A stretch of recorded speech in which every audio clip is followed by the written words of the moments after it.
The sky was still dark when Amara stepped onto the dusty road with a clay pot balanced on her head and another tied against her back with a frayed rope that had already carved deep marks into Press her the shoulders. subscribe button The morning for many wind was new cold, untold but African did not shiver folktales, anymore. only The girl who had on carried Untold too much pain African. for too many years no longer wasted strength on trembling. Behind her, standing in the doorway of the compound that should have been her home, was the woman who had turned it into a prison. Her stepmother folded her arms and spoke in the same hard voice she used every morning. "Do not come back until every drop is sold. And if even one coin is missing, you will sleep outside." Amara lowered her eyes, said nothing, and kept walking. She always said nothing. The road to the spring was long, steep, and lonely before dawn, but it was the only place left in her life that still remembered her father. In the village of Nambora, everyone knew the spring. Its water was colder than river water, cleaner than rain caught in a fresh basin, and sweet enough that travelers crossed villages just to drink from it. Women said the spring had a blessing on it. Elders said the land around it had been protected by honest hands for generations. And once, those hands had belonged to Amara's father.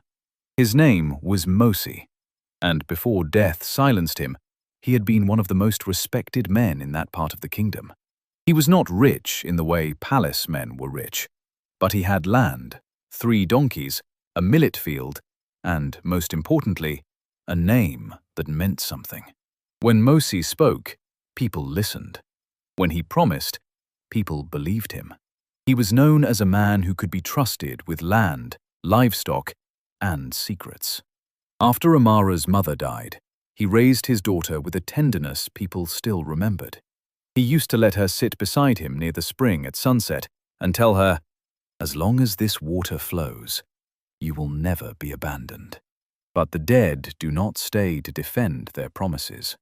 When Mosi remarried a woman named Senga, the village had welcomed her. She was beautiful, soft-spoken in public, and clever enough to hide her hunger beneath politeness.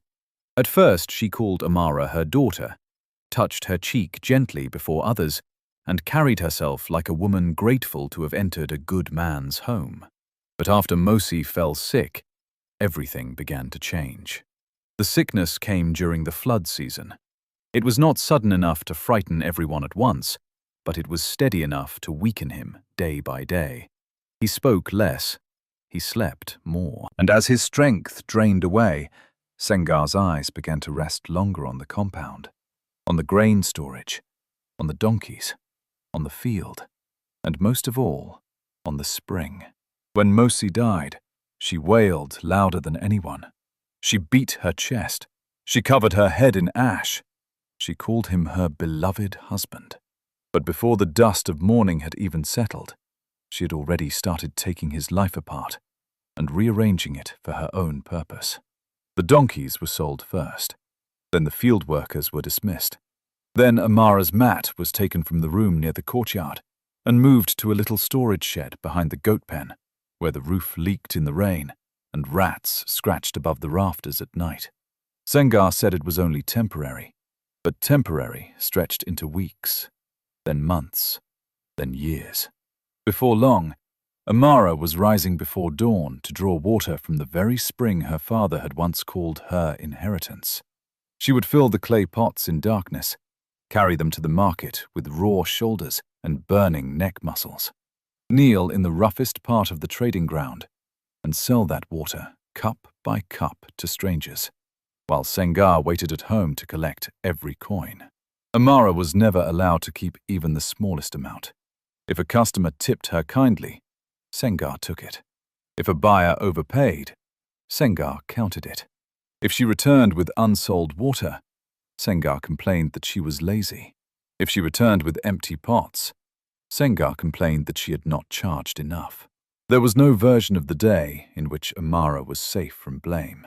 And yet, the most remarkable thing about Amara was not how much she suffered. It was what suffering had failed to destroy. She was honest in a world that rewarded deceit. She was kind in a life that had given her every reason to harden. If a child dropped a coin in the dirt near her mat, Amara picked it up and called the child back. If an old woman came to her thirsty, with no money, Amara would quietly fill half a cup and pretend it had spilled by mistake. If another seller looked faint in the heat, she would share a little water before drinking herself. Many in the market noticed it, but no one did anything. People admire goodness most when it costs them nothing. The ones who suffer under injustice are often seen clearly by everyone and defended by no one. But one man did more than notice. Every morning, before the market became loud, a quiet customer came to Amara's corner. He dressed like a traveler in plain brown cloth. He wore dust on his sandals and kept his head slightly lowered, as if he did not wish to be remembered. He never bargained. He always paid more than the water was worth. He asked gentle questions, never too many at once, and watched Amara not with the careless eyes of a man measuring a poor girl, but with the focused gaze of someone trying to understand a hidden truth. He called himself Kellen. That was the name he used in the market, but Kellen was not who he really was. His true name was Prince Zuberi, only son of King Darren of Malewa. He was young, disciplined, highly educated, and already tired of how false the world became around titles. At court, everyone praised him too quickly. Chiefs offered daughters with smiles too polished to trust. Ministers agreed too easily. Noble sons bowed low while calculating how close they stood to power. Zuberi had learned early that rank made honesty disappear from rooms. So he had formed a habit few knew about. At dawn, dressed in plain clothes, he slipped beyond the palace walls and walked among the villages to hear the truth without ceremony. He listened at wells. He watched traders argue. He sat beneath trees with elders who would never dare speak so freely before a prince. He wanted to know what kind of kingdom he would one day rule. And more than that, he wanted to know whether there was still such a thing as goodness untouched by ambition. That search led him to Nambora. Nambora led him to the market, and the market led him to Amara. At first he bought only one pot of water. Then he returned the next day. Then again. Soon his visits became as regular as sunrise. He asked her simple things. "Do you walk far?" "From the spring," she answered. "Do you sell alone?" "Yes." "Does your family help?" She paused at that one, then said only, "I manage." The prince heard the silence hidden inside that answer. Silence often says more than speech. He noticed too that the spring water she sold was not ordinary water from a public source. It was the cold, sweet water of land that should have had an owner, a history, a protected claim. No girl in torn cloth should have been laboring over it as though she were hired help. Something in the arrangement was wrong, and because he had spent enough time observing people, he knew that when something is wrong for too long, it stops looking strange to those who benefit from it. One misty morning, trouble came openly. The market collector, a thick-necked man named Bako, who liked to invent taxes on poor sellers, stopped at Amara's cloth and demanded payment for 3 mornings she had supposedly missed. Amara looked up and said softly, "I paid yesterday." Bako kicked one of her pots, and water spilled into the dirt. "Are you calling me a liar?" he snapped. She opened her mouth to answer, but his hand rose before she could speak. It never landed. Another hand caught his wrist in midair. Keelan stood beside Amara, his face calm but his grip immovable. "The girl has paid," he said. Bako sneered and told him to mind his own business, but when he tried to free his arm, he realized the stranger's strength was not the strength of a wandering trader. It was trained strength, controlled strength, the kind that came from discipline and danger. Keelan did not raise his voice. He only said, "Pick up the pot." Something passed through Bako's face then. Fear does not always need a name. He bent, lifted the fallen pot, set it upright again, and walked away while pretending he had chosen to. The whole corner of the market stared. Amara looked at Keelan in confusion. "Why did he obey you?" she asked. Keelan released a slow breath and crouched to wipe the clay with the edge of his cloth. "Some men know when they are standing too close to the edge," he said. That evening, after returning to the palace, Prince Zuberi went not to his chambers, but to the records house. The old royal archivist, Mama Tiran, had served his father and grandfather and could trace the history of land claims better than some priests could recite prayers. When Zuberi asked about Nambora's spring, she brought him faded records and a carved ledger board. There it was, written clearly enough to trouble the heart of any honest man. The spring and its surrounding draw rights had belonged to Mosi, son of Taban, and upon his death, stewardship was to remain in trust for his daughter until she reached full age. Zuberi looked up sharply. "His daughter?" he asked. "One child," Mama Tiran said. "Amara." "And the guardian?" "His widow, Senga," she replied, "but only as caretaker, not owner." The prince was silent for a long time. Then he asked the question that mattered. "So why is the daughter selling that water in the market like a servant?" Mama Tiran closed the ledger and shook her head. "That," she said quietly, "is not written here." The prince returned to Nambora at dawn, but now he came with more than curiosity. He came with direction. He bought water from Amara, then asked carefully, "The spring you draw from, was it always your family's?" Her fingers tightened around the rim of the clay cup. "For a long time," she said. "And now?" She lowered her eyes. "Now it belongs to the house." That answer was too neat, too rehearsed.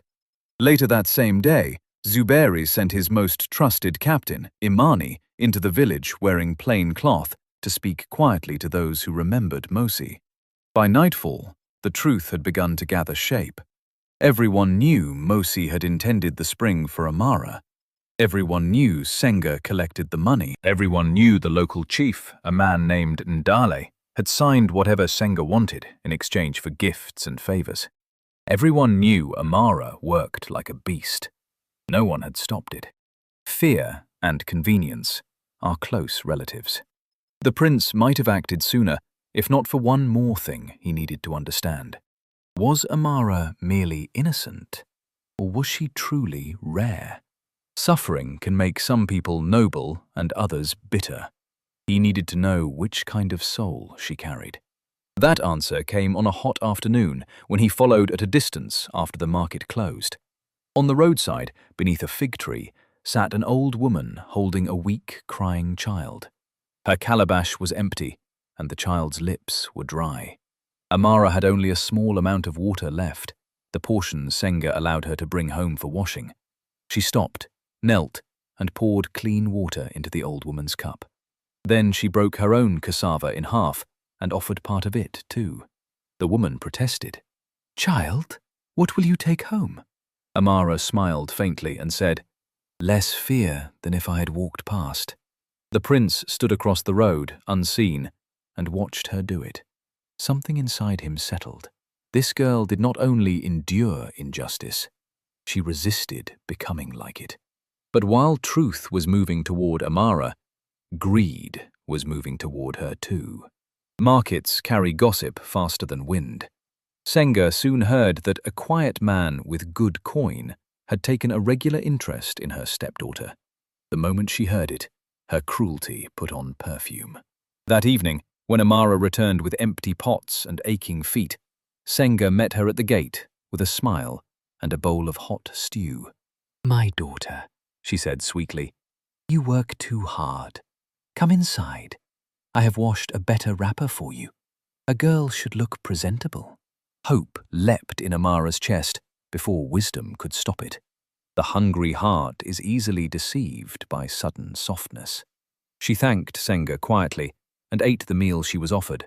But later that night, when Amara had finally fallen asleep on a cleaner mat than usual, Senga sat with Chief Ndale under an oil lamp and spoke in her true voice.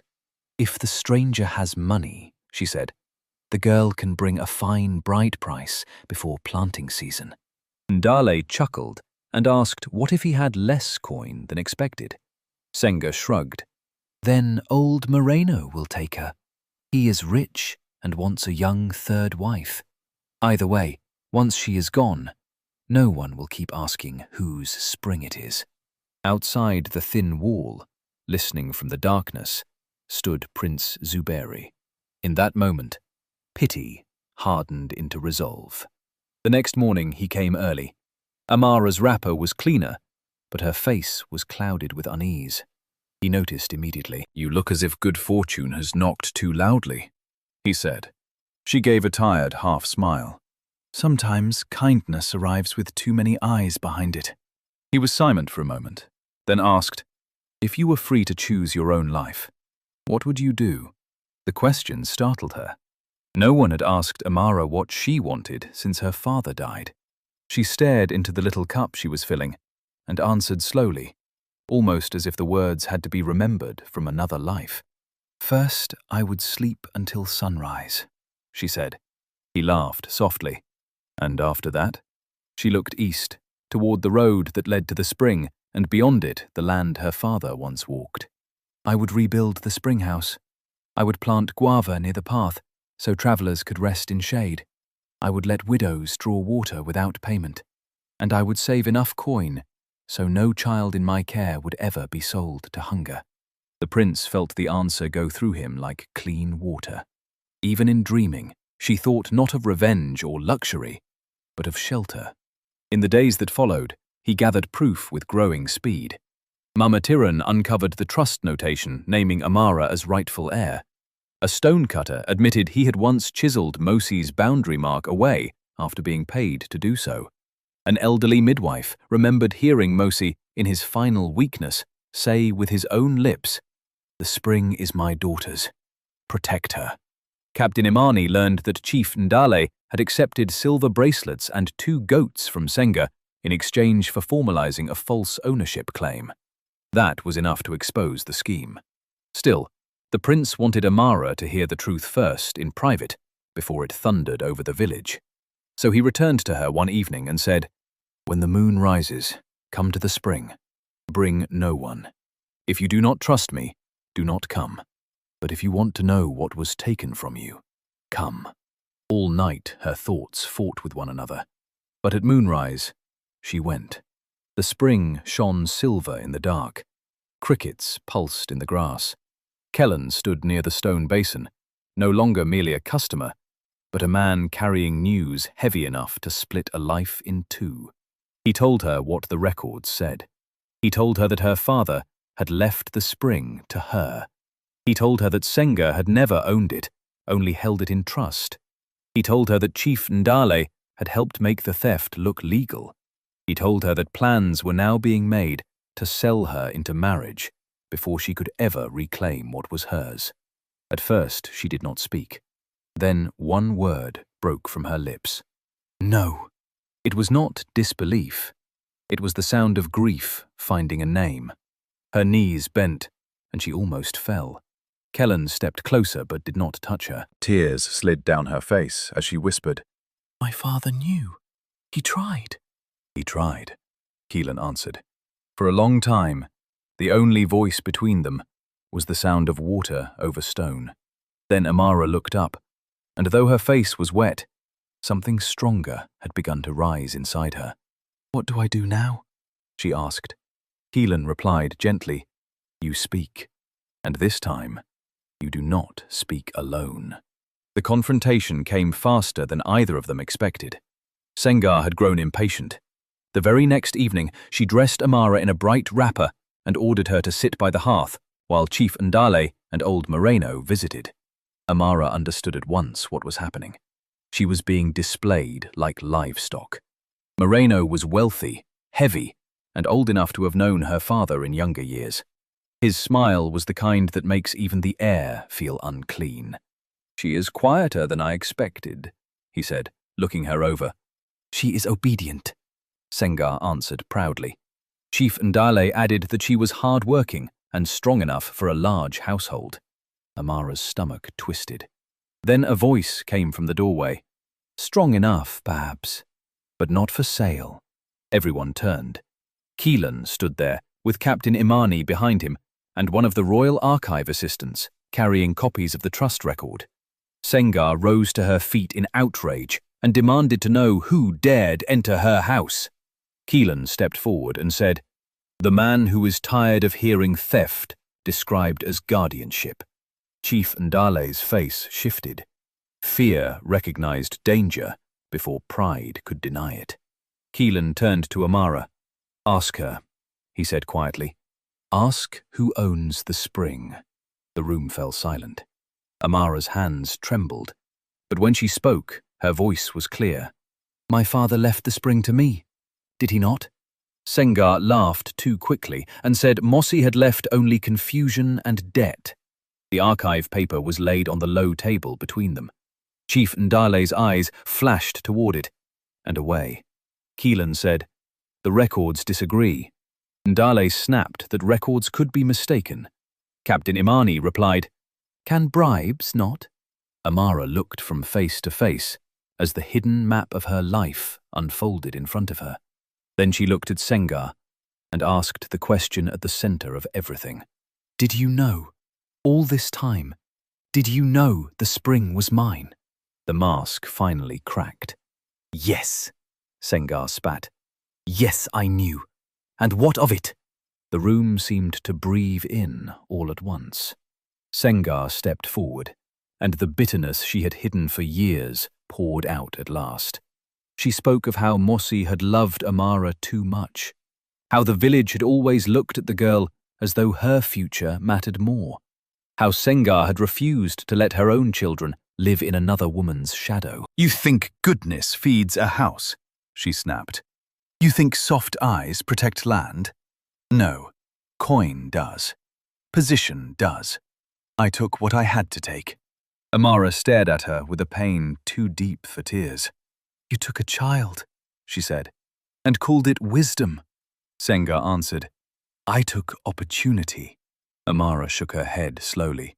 "No, you took what was not yours, because you could not bear that love had once passed over you." Chief Ndale tried to end the moment by calling it a household matter, but Kellen cut him off. "No, it is fraud, coercion, theft of inheritance, and attempted forced marriage." Old Marino stood abruptly, muttering that he wanted no part in palace matters.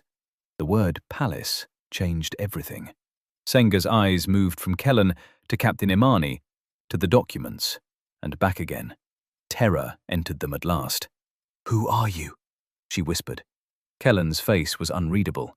"You will know at dawn," he said. The next morning, Nambora woke to royal drums. The sound rolled over the village like storm thunder. It was not a festival sound or a marriage sound. It was the sound of authority arriving in person. Traders froze with baskets in their hands. Children ran into the road barefoot. Women stepped away from cooking fires. Men straightened their cloths and stared toward the rising dust. Then the procession appeared. Guards in deep indigo, banner-bearers carrying the lion emblem of Malewa, council elders in ceremonial wraps, Captain Imani on horseback, and at the center, walking beneath a gold-fringed canopy, no longer hidden by dust-colored cloth, came Prince Zuberi. The market fell silent. Then it dropped to its knees. Amara stood behind her water pots, unable to breathe. It was him, the quiet customer, the man who bought from her before dawn, the one who had listened, the one who had known. He had been the prince all along. Sengar was dragged forward by guards, pale and shaking. Chief Ndale came too, stripped already of the easy arrogance he wore when he thought no greater power would question him. Yet the prince did not look at either of them first. He walked past the kneeling crowd, past the spice sellers, past Bako, who now trembled visibly, and stopped at the rough cloth where Amara's clay jars stood in a neat line. There, before the whole market, he spoke.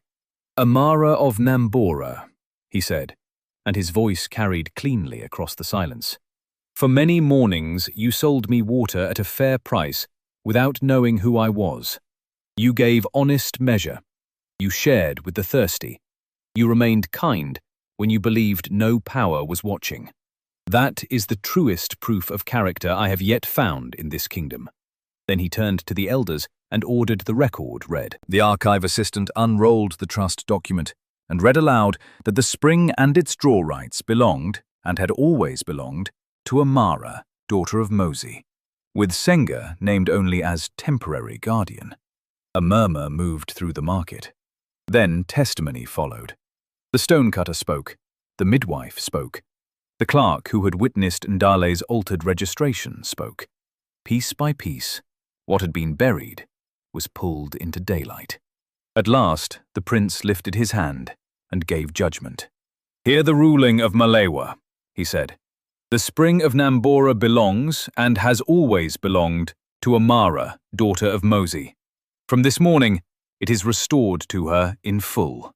The market exploded in cries and gasps, but Amara herself did not move. She seemed almost unable to believe that words could return what years had stolen. The prince continued. "Chief Ndale, who turned village authority into a ladder for bribes, is stripped of office pending council trial." Ndale collapsed to both knees. "Senga, who used guardianship as a mask for greed, who forced a rightful heir into labor, and who sought to sell her future for profit, has no claim over the spring, the path, or any revenue drawn from them. Her household accounts are seized, and she will answer before the royal council." Senga began to weep. Not one person stepped forward to comfort her. That is the thing about false power. It often stands surrounded, but when truth finally strips it bare, it discovers it was alone all along. Then Prince Zuberi turned back to Amara. The air itself seemed to pause. He stepped down from the ceremonial platform and came to stand before her as the whole market watched. "Stand," he said softly, extending his hand. She looked at his open palm. Her own hands were scarred, roughened by rope, clay, and burden. Yet when she placed one in his, he held it as if the scars themselves deserved honor. He raised her gently to her feet. "Your father left you a spring," he said, "but hardship left you something rarer. It left you a heart that did not become cruel." Amara's eyes filled. She could not speak. The prince went on, but now his words were for more than the crowd. They were for her. This kingdom has too many wells and springs controlled by greedy hands. Too many widows and children walk too far for clean water, while selfish people profit from thirst. I need someone who understands the cost of that burden better than ministers do. I ask you to oversee the restoration of village springs under royal protection, beginning with your own. The crowd murmured in surprise. This was not pity. This was trust. Real trust. Amara finally found her voice. "I have never led anyone," she whispered. The prince answered, "You led yourself through suffering without losing your soul. Many rulers cannot say the same." Amara gathered herself, then asked the questions that had lived quietly in her all along. "If I accept," she said, "widows of Nambora draw free." "Yes," said the prince.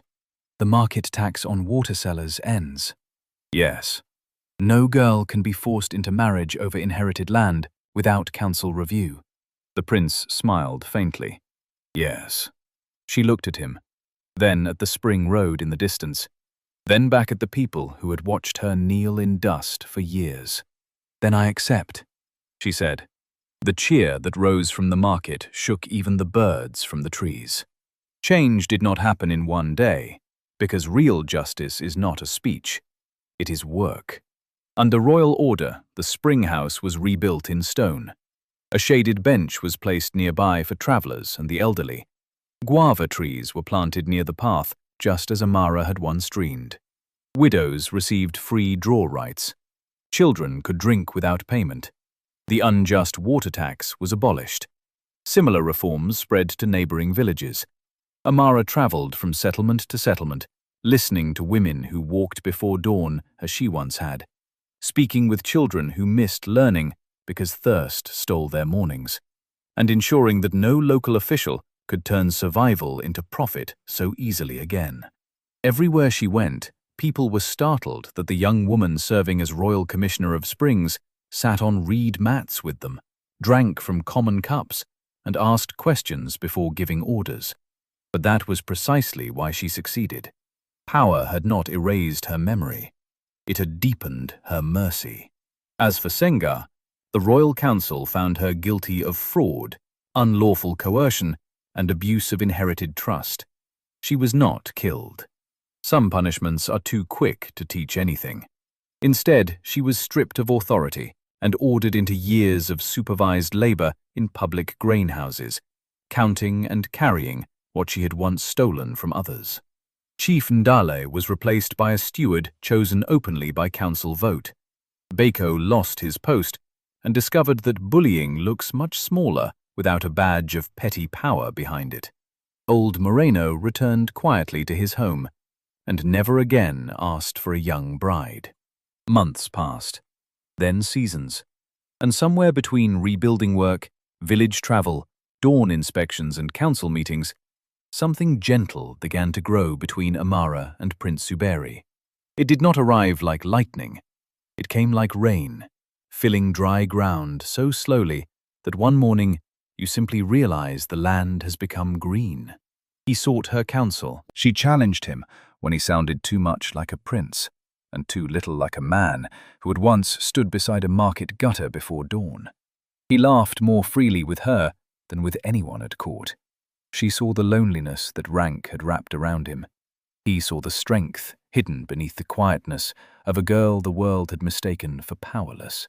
One evening, standing together on the palace terrace while cooking fires glowed across the kingdom below like fallen stars, Zuberi spoke from the deepest place in him.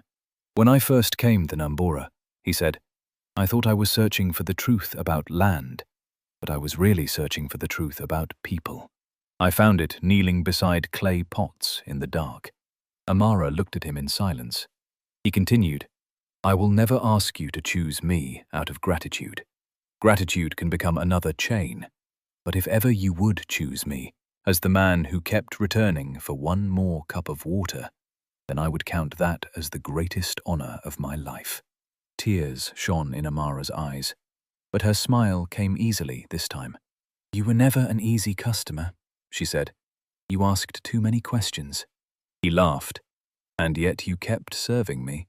She held his gaze and answered softly, "That may have been where my trouble began." Their wedding came later, modest by royal standards and unforgettable by village memory. Amara wore indigo threaded with silver beads shaped like drops of water. The women of Nambora sang until sunset. Children splashed near the rebuilt spring. Even palace servants whispered that the future queen walked like someone who had not forgotten dust. And they were right. She never forgot. She ordered a stone carving set beside the spring that had once been used to break her, and had instead become the place where truth returned her name. On that stone were written these words: "Drink freely, and remember that what is done in the unseen morning may one day change a kingdom." So if you ever think your honesty is wasted because no one important sees it, remember Amara. Remember the girl who sold water before dawn. Remember that she remained kind when bitterness would have been easier. Remained honest when theft surrounded her.